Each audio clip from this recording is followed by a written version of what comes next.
Then measure for the cuts that'll go around the chimney. Measure the height of the tile in the front, and this gap at the left wall of the chimney, the width of the cutout of the chimney, and the distance from the chimney to the gable. This is the piece that we'll cut next, and it's an important tile to measure and cut correctly, because it's the starting point of the whole chimney layout.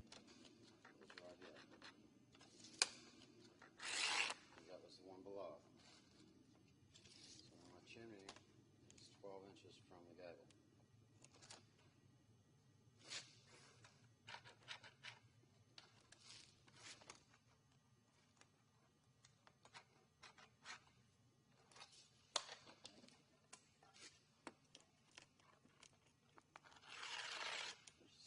Chimney.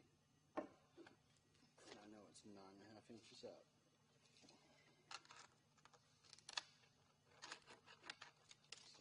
This tile will get bent up the side of the chimney in this area and get mostly cut away here, leaving some overlap for the tile that will go right in front of the chimney.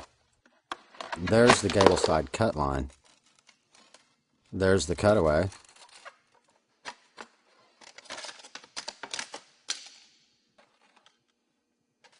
That narrows the width of the bend up area.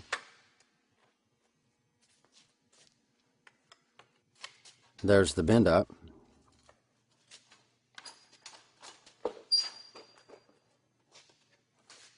And finally, here's the bend up at the gable.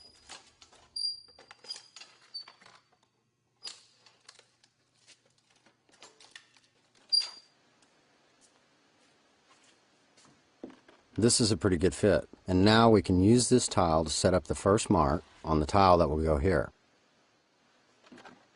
I use the gable tile to locate the corner of the chimney.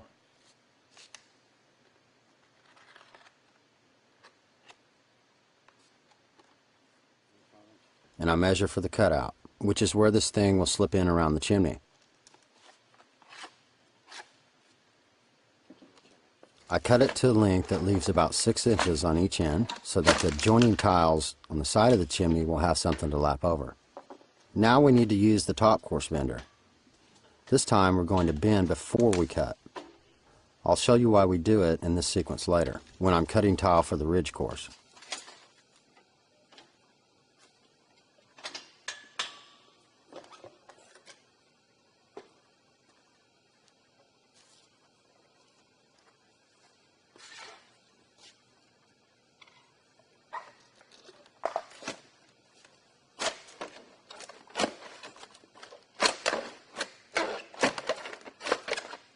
Again, lay out the tiles on the ground to make sure that you don't skip or miscut any tiles.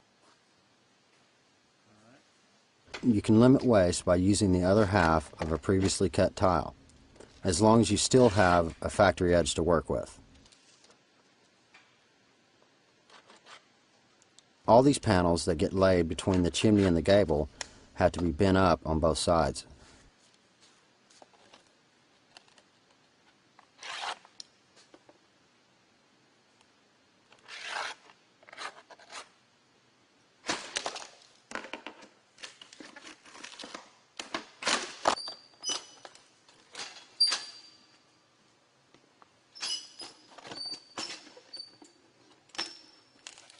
Notice that this first cut tile at the bottom of the chimney will bend up the sides of the chimney and also overlap the tile that's in front of the chimney.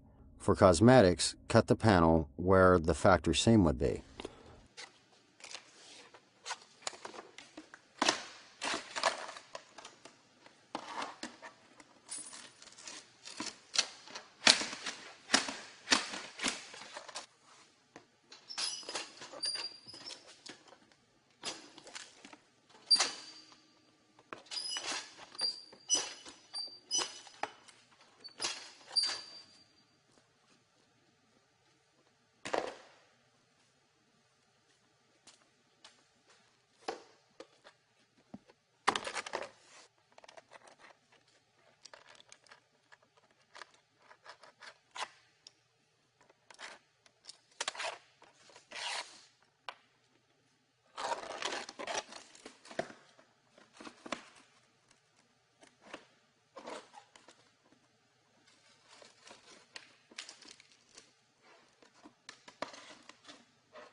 The panel below the chimney is installed first, and it should extend past both sides 6 inches. At the bottom corners of the chimney, cut 45-degree angles into the bent-up part of the tile and fold down the 6 inches remaining to allow the first tile on the side of the chimneys to overlap. You'll get a close-up look at this kind of fold on another panel in a few minutes. This overlapping panel wraps down onto the front side so that water will pass onto the tile below. Again, I use the back of my hammer to ensure a tight fit, taking care not to damage the stone coating. Here's the other half panel that overlaps the tile in the front of the chimney. Notice how the bend up wraps around the front of the chimney.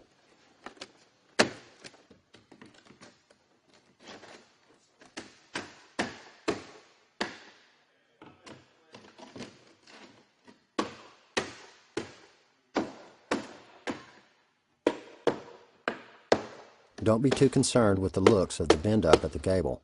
That will all be covered up by the trim caps.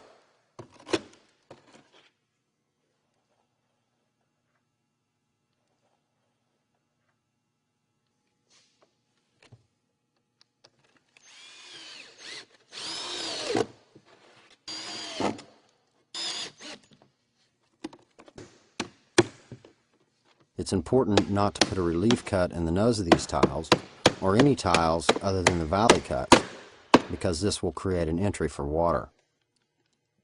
These side cuts at the top of the chimney get this 45-degree cut that creates a flap that will bend around the back of the chimney.